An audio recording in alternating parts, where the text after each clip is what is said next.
News मैं हूं आशीष सिंह। दूसरी लहर का कहर बढ़ रहा है और इसके साथ ही ऑक्सीजन की किल्लत भी कम नहीं हो रही है। हमारे साथ में एक बड़ा पैनल जुड़ रहा है। सबसे पहले उस पैनल को इंट्रोड्यूस कर दूं मैं आपके साथ। राजीव पांडे बीजेपी प्रवक्ता जुड़ेंगे हमारे साथ में, लेकिन उसके साथ ही विंग कमांडर रिटायर्ड अनुमा आचार्य जी जो कि कांग्रेस की प्रवक्ता हैं वो भी जुड़ गई हैं। संजीव झा विधायक हैं आम आदमी पार्टी के और डॉक्टर श्रुति मलिक डायरेक्टर हैं रेडिक्स अस्पताल से। आप सभी का स्वागत है। सबसे पहले तो आपके पास आना चाहूँगा मैं संजीव झा जी। आप लगातार सुप्रीम कोर्ट के पास जा रहे हैं, ऑक्सीजन कम है, लेकिन जिस तरह से हम देख रहे हैं कि ऑक्सीजन एलोकेशन के हिसाब से पर पेशेंट कंजम्पशन के हिसाब से काफ़ी ज़्यादा ऑक्सीजन दी जा रही है। अब सुप्रीम कोर्ट से आपको राहत मिली है कि 700 मेट्रिक टन ये डेली बेसिस पर सप्लाई की जानी चाहिए। कहीं ना कहीं एलोकेशन को लेकर, कहीं ना कहीं डिस्ट्रीब्यूशन को लेकर कमी हुई है। दिल्ली सरकार का इस पर क्या रुख है? क्योंकि अब आगे केवल केंद्र सरकार और सुप्रीम कोर्ट के पास जाने के अलावा आम आदमी पार्टी के पास कुछ और भी रास्ते होने चाहिए, क्योंकि आखिरकार जनता ने तो चुना आपको है। और देखिए, आप बिल्कुल ठीक कह रहे हैं। लगातार 21 तारीख से ये बात हम लगातार केंद्र सरकार से दिल्ली के मुख्यमंत्री अरविंद केजरीवाल करते रहे कि दिल्ली में ऑक्सीजन की क्राइसिस है। हालात ये हुई कि हाई कोर्ट और सुप्रीम कोर्ट में इसकी सुनवाई हो रही है। लगातार 5 दिन से सुप्रीम कोर्ट और हाई कोर्ट दोनों ये कहते रहे कि दिल्ली को 700 मेट्रिक टन की उपलब्धता होनी चाहिए। इस बात को लेकर कुछ तीखी टिप्पणी, कुछ सख्त टिप्पणी भी हाई कोर्ट ने भी किया और सुप्रीम कोर्ट ने भी किया। आनंद फानन में हालांकि परसों 700 मेट्रिक टन की व्यवस्था की गई थी, लेकिन कल फिर 520 मेट्रिक टन की व्यवस्था की गई। ये इसलिए हो रहा है क्योंकि ये कहीं कहीं से पकड़ के दिया जा रहा है। जो हमारा रेगुलर एलोकेशन है, जब तक वहां से नहीं दिया तक ये डेली बेसिस पे 700 मेट्रिक टन की उपलब्धता नहीं हो पाएगी। इसके कारण दिल्ली में क्राइसिस भी हो रही है, क्योंकि हमारे पास 21,000 लगभग ऑक्सीजन बेड है, 6,000 वेंटिलेटर्स हैं और हम लोग अभी 10,000 हमारा बेड तैयार है, 10 और 41,000 बेड हमें कोविड पहुंचना, ऑक्सीजन बेड तक पहुंचना है। तो इसमें चुनौतियां आ रही हैं, लेकिन मैं ये मानता हूं कि साथ में कुछ पैरेलल भी करना पड़ेगा और यही कारण है कि अलग अलग हॉस्पिटल्स में हम ऑक्सीजन कॉन्सेंट्रेटर्स लगा रहे हैं। डॉक्टर मलिक के पास आऊं उससे पहले मैं विंग कमांडर अनुमा आचार्य के पास आना चाहूंगा। मैम, लगातार हमने देखा है कि राहुल गांधी हो या फिर सोनिया गांधी या फिर आपके बाकी लीडर्स, लगातार केंद्र सरकार की तरफ अटैक किया जा रहा है। क्या ये राज्य सरकारों के ऊपर जब जिम्मेदारी दी गई, सेकेंड वेव जब आई, कि आप अपने लेवल पर लॉ एंड ऑर्डर, लॉकडाउन, इन सभी चीज़ों को राज्य सरकारों को देखना है, तो उसमें राज्य सरकारों का फेलियर नहीं है क्या? चाहे वो महाराष्ट्र हो या फिर कोई और स्टेट हो जहां पर कांग्रेस की सरकार है, राज्य सरकारें भी तो फेल हुई हैं। देखिए, इस समय आपने अगर देखा होगा तो पार्टी सरकार को तो खड़ा है, लेकिन उस खुद आ रही है और हर चैनल पर हम देख रहे हैं कि कांग्रेस के उन सब युवा साथियों की बात हो रही है जो पूरी दिल्ली की मदद कर रहे हैं इस समय। तो एक ये बात ज्यादा इंपॉर्टेंट है, ये बात कहने के कि केंद्र सरकार को कटघरे में खड़ा कर रही है, क्योंकि वो अपने आप एक उदाहरण प्रस्तुत कर रहे हैं। दूसरी बात, जो आपका सवाल है कि क्या राज्य सरकारों का ही नहीं होना चाहिए दायित्व, आप खुद देखिए राज्य सरकारों को कब से जिम्मेदारी दी गई है? करीब 1-1.5 महीने पहले से, जब कहा जाता है कि केंद्र जो हेल्थ है वो राज्य का सब्जेक्ट है, तो ये सब कहना भी पिछले 1.5 महीने से शुरू किया। इसके पहले तो केंद्र ने राज्यों को बहुत ही कम शक्तिशाली बना दिया था, क्योंकि जो उन्होंने 1897 का जो एक्ट से बनाया था और उसके बाद उन्होंने 987 गाइडलाइंस निकाली, तो राज्यों का कहां इसमें रोल रह गया था, ये हम सब जानते हैं। पर इस समय केंद्र राज्य करने की बात नहीं है, क्योंकि सारे राज्य हिंदुस्तान में है, कोई भी राज्य सीरिया या इराक में नहीं है। तो इस समय केंद्र को ये एश्योरेंस करना है कि सबको ऑक्सीजन मिले। मैं एक लॉजिस्टिक्स अधिकारी हूं, ये मैं बार बार बोलती हूँ कि सप्लाई चेन मैनेजमेंट की मुझे सबसे ज्यादा कमियां नजर आ रही हैं। मैंने कई बार ट्वीट कर करके लिखा है, डिफेंस मिनिस्ट्री को भी लिखा है, राजनाथ सिंह जी को भी लिखा है, आर्मी ने और एयरफोर्स को भी लिखा है कि भैया आप अपने रिटायर्ड लॉजिस्टिक्स ऑफिसर और ऑर्डिनेंस ऑफिसर, ज्यादा नहीं 15-20 ऑफिसर्स को बुला लीजिए 3-4 महीने के लिए, वो तो अपने जज्बे से कर दिखाएंगे सप्लाई चेन मैनेजमेंट कैसे करना होता है। यहाँ प्रॉब्लम सप्लाई चेन मैनेजमेंट की है, जिसको केंद्र ने शुरू किया है, क्योंकि पहले हर चीज अपने काबू में की और बाद में धीरे से रिलीज की, तो फिर लोगों को स्टेबलाइज होते होते भी टाइम लगता है। और फिर यहाँ देखिए कि जिस तरह से मुंबई में हल्ला तो बहुत हुआ, वहां पर भी परेशानी बहुत थी, लेकिन परसों ही सुप्रीम कोर्ट ने मुंबई मॉडल की तारीफ की है। और ऐसे समय में जब सॉलिसिटर जनरल, यूं तो हमेशा वो भला बुरा कहा करते हैं, लेकिन उस बार उन्होंने कहा कि 275 मीट्रिक टन से मुंबई का काम इतना चल रहा है, तो बीएमसी से सीखिए। तो ये चीज सीखना पड़ेगी राज्यों को कि कैसे किफायत से डिस्ट्रीब्यूशन मैनेजमेंट सही करें और उसके साथ आगे बढ़ें।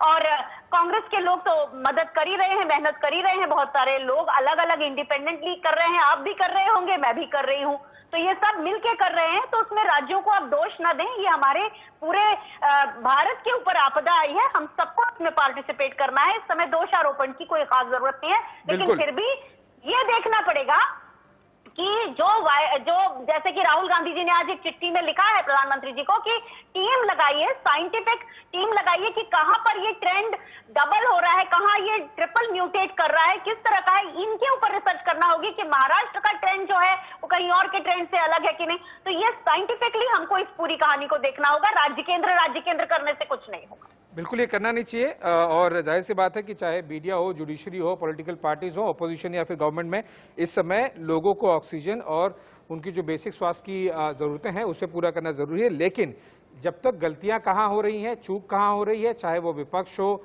सरकार हो, मीडिया हो या फिर और भी कोई इंस्टीट्यूशंस हो, उन सबको जब तक चूक नहीं आइडेंटिफाई करेंगे तब तक जाहिर सी बात है कि इंप्रूवमेंट नहीं आएगा। मैम, डॉक्टर मलिक के पास जाना चाहूँगा। मैम, जिस तरह से हम देख रहे हैं कि वीकेंड पर पिछले हफ्ते हमें कुछ नंबर्स कम होते हुए दिखाई दिए थे। ओके, डॉक्टर श्रुति मलिक हमारे साथ में नहीं है, हम उनसे वापस रिकनेक्ट करने की कोशिश करेंगे। और मीनवाइल राजीव पांडे जी जो कि बीजेपी प्रवक्ता हैं वो जुड़ गए हैं। पांडे जी, हम सब लोग वेट कर रहे थे आप आए, क्योंकि काफी प्रश्न सरकार के लिए ही है। ऐसा लग रहा है कि कोर्ट ज्यादा सरकारें चला रही है और सरकार जो चुनी गई है वो कम चला रही है। ऑक्सीजन एलोकेशन को लेकर, साथ ही साथ ऑक्सीजन डिस्ट्रीब्यूशन को लेकर, जो कि लिंडे एक बहुत ही बड़ी इंटरनेशनल ऑक्सीजन सप्लाई कंपनी है, उनके एमडी का भी आज मैं एक इंटरव्यू पढ़ रहा था, उन्होंने कहा कि प्रोडक्शन बड़ा इशू नहीं है, डिस्ट्रीब्यूशन और ट्रांसपोर्टेशन उसका बड़ा इशू है। ऐसे में सरकार की नाकामी हो रही है कहीं ना कहीं, चाहे वो सप्लाई चेन मैनेजमेंट की बात हो या फिर एलोकेशन की बात। पांडे जी, आपके लोगों ने मुझे जोड़ने में लेट किया, मैं तो इंतजार कर रहा था, मैं सुन रहा था आपकी डिबेट को। देखिए, मैं दो बातें बताना चाहता हूँ। पहली बात तो यह मैं बताऊं कि क्या हुआ कि जब पिछली बार लॉकडाउन हुआ तब सेंट्रल गवर्नमेंट ने कहा और डिसीजन सारा लिया और कहा कि आप लॉकडाउन करके इसको कंटेन करने के लिए आपने किया। इस बार आपने देखा होगा कितनी बातें हुई कि सेंट्रल गवर्नमेंट ने विदाउट किसी से बात किए हुए, बिना किसी को कॉन्फिडेंस में लिए हुए लॉकडाउन कर दिया, ये क्या वो क्या, मैं उस सब बातों पर नहीं जाना चाहता।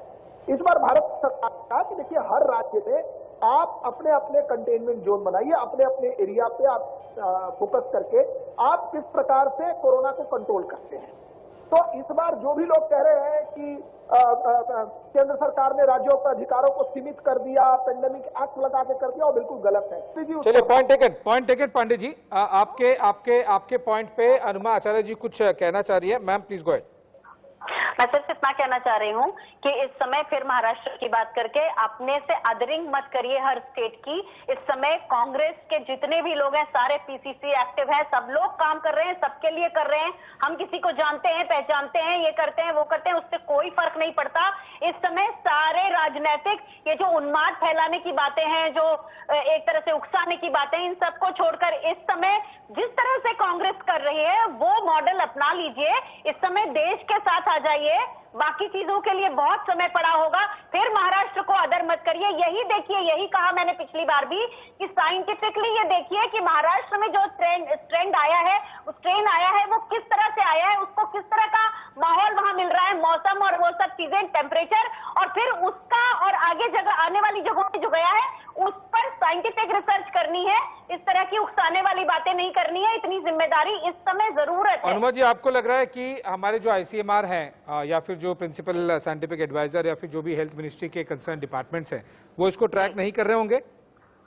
जरूर कर रहे होंगे, लेकिन उसके बारे में न्यूज नहीं सुन रहे हैं हम इतनी ज्यादा। देखिए, जो न्यूज आ रही है वो इसके बारे में नहीं आ रही है, वो ये आ रही है कि गायत्री मंत्र का प्रभाव देखने के लिए कोविड-19 के पेशेंट्स के ऊपर पैसे दिए गए एम्स ऋषिकेश को। तो भाई, वो अगर चीजें हो रही हैं, उन ट्रेंड्स के ऊपर बात कर रही है, तो उसके बारे में लोगों को ज्यादा अवेयर करिए कि आप इतने टेम्परेचर, इतने मौसम, ऐसे जगह में मत रहिए जहां पर ये वाला ट्रेंड मिलने वाला है। अनुमा जी, पता नहीं आप कौन से न्यूज के रेफरेंस की बात कर रहे हैं। हम तो यहाँ पर लगातार, मैं पिछले एक हफ्ते में ही N44 और B1.1167 इन सारे वेरिएंट्स के हम लोगों ने बात करते रहे हैं, but that is not the issue.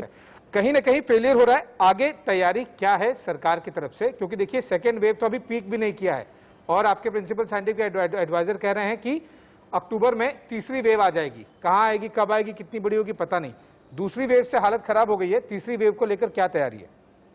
देखिए, मैं आपसे बिल्कुल सहमत हूँ और साइंटिफिक एविडेंस जो सामने कहा है, एक तो सबसे पहली बात है कि ये कोई पॉलिटिकल इश्यू नहीं है। ये डे वन से चल रहा है कि ऑक्सीजन से की अवेलेबिलिटी से ज्यादा ट्रांसपोर्टेशन की जरूरत है। अगर आप ट्रांसपोर्टेशन में भी देखिए तो जिस प्रकार से रेल के थ्रू या एयरफोर्स ने जिस प्रकार से सब जगह पर ऑक्सीजन की सप्लाई करने की कोशिश की है, तो अगर आप देखिए तो धीरे धीरे ऐसा लग रहा है कि जो ऑक्सीजन की कमी जो आज से 15 दिन पहले वाली जो स्थिति थी उसमें बहुत गिरावट है। और मैं एक बात कहना चाहता हूं कि भारत की केंद्र की सरकार ने जो काम किया, अगर आप उसकी एनालिसिस को देखिए कि पूरी दुनिया में पर मिलियन डेथ क्या है, हमारे यहाँ क्या है, पूरी दुनिया में पर मिलियन इन्फेक्शन क्या है, हमारे यहाँ क्या है, तो क्या है ना, अभी इन्होंने कहा कि पॉलिटिक्स नहीं करना है, लेकिन उन्होंने कहा कि आप हमारा मॉडल अपना लीजिए। तो अभी तक ये कह रहे थे कि वो केरला का मॉडल अच्छा है क्योंकि स्टेट गवर्नमेंट उस मॉडल को चला रही है। तो जहां अगर अच्छा चल रहा था जब तक केरला में, तो केरला मॉडल था, जब भी वहां खराब हो गया तो सेंट्रल गवर्नमेंट का मॉडल है। देखिए, जनता सब देख रही है, और अगर कोई भी सरकार, मैं अपनी सरकार हो या कांग्रेस की सरकार हो या आम आदमी पार्टी की सरकार हो, जनता देख रही है कि कौन सी सरकार कितनी मेहनत से लगी हुई है। आपने यूपी में देखा कि जिस प्रकार से कोरोना विस्फोट हुआ था, जो सुनामी चला, या दिल्ली में भी कंट्रोल में आया है। अगर आप कोरोना को देखें, 10% के करीब पॉजिटिविटी रेट गिरी है। तो सरकार काम कर रही है, हम सब सरकार काम कर रही है। मैं नहीं कह सकता केवल केंद्र की सरकार काम कर रही है, भारतीय जनता पार्टी की स्टेट सरकार काम कर रही है। मेरा यह कहना है कि केंद्र का अपना रोल है, राज्य का अपना रोल है। अगर यूपी की हालत खराब है तो आप अगर वहां के स्टेट गवर्नमेंट को ब्लेम करते हैं, तो कहीं अगर स्थिति सुधर रही है तो भी स्टेट गवर्नमेंट को आपको देना पड़ेगा क्रेडिट, खराब हो रही है तो भी स्टेट गवर्नमेंट को क्रेडिट देना पड़ेगा।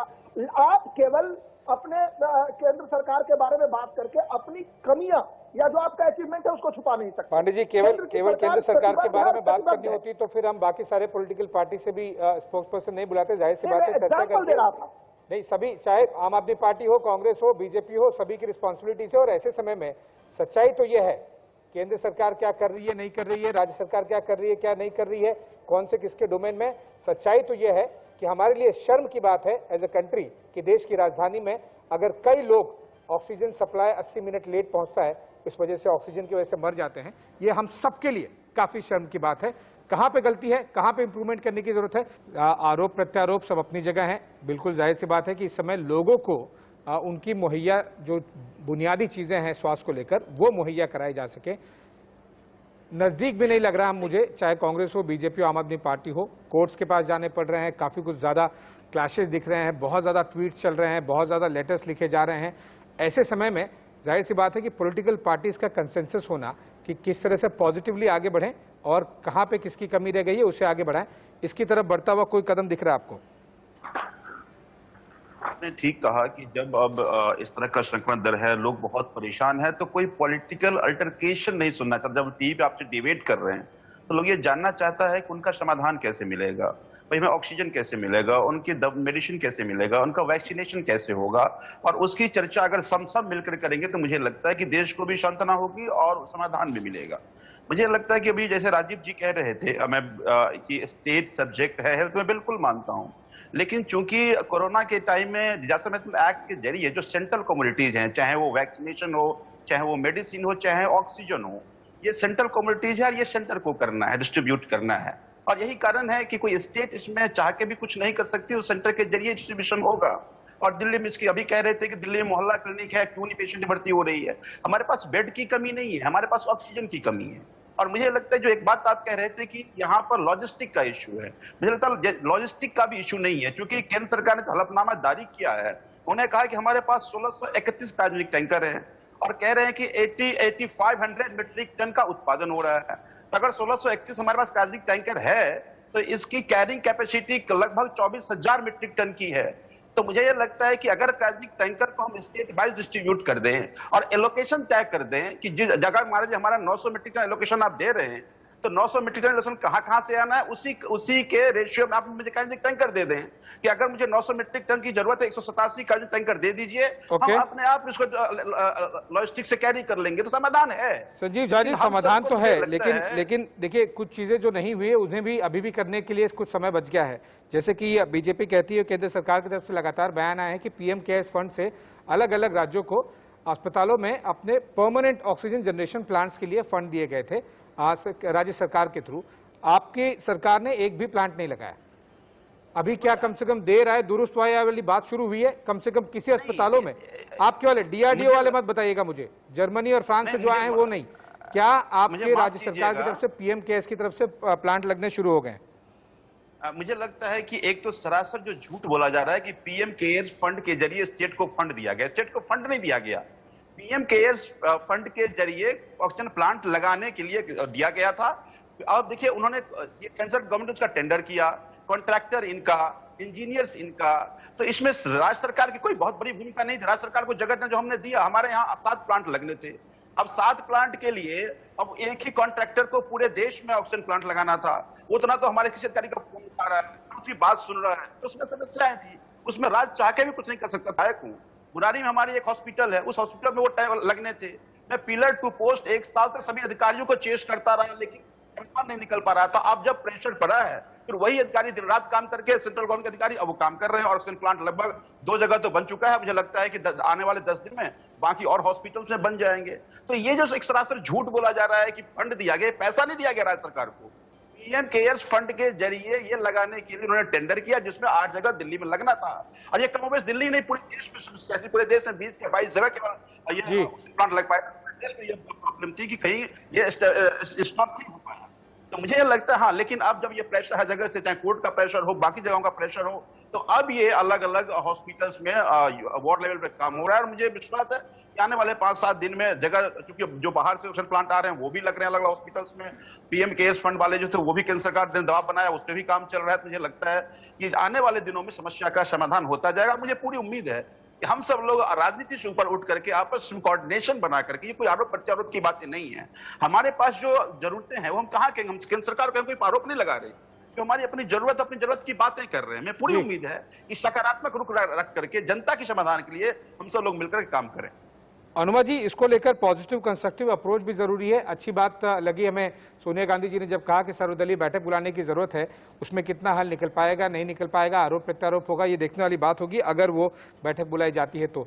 लेकिन कंस्ट्रक्टिव अप्रोच की मुझे थोड़ी सी कमी दिखाई दे रही है।